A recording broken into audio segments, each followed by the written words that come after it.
Andito ako sa kuprahan. Nagbisita. Madumi na. Malimit ang ulan, pero pag tag-init na, malilinisan ito.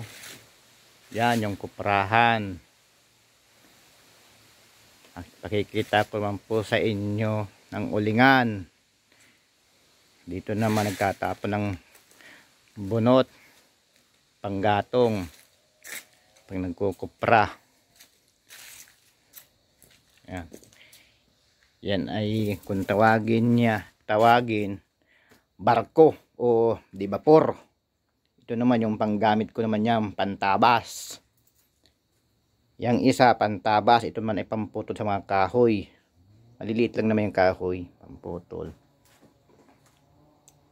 Mayroon naman, ito naman yung mga uniforme, bunot,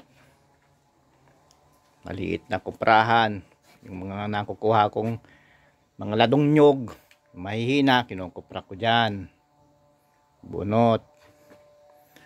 Makikita ko sa inyo yung ulingan, nag-uuling ng bao. Ayan na, oh. Yan ang balon. Pag nag-uuling kami dyan, pag madami, dyan sa malaki, pag kaunti, sa maliit. Yan ang tatabasan ko.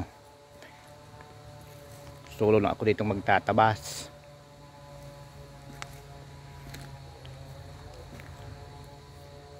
Medyo malago na yan, mga damo na yan.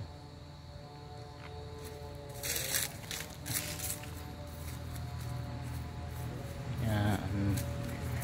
Mamaya magtatabas na ako. Nakikita ko sa inyo pag nagtatabas yung sayad hanggang lupa para hindi agad natubo ang damo. Kung tumubo mo na niya matagal,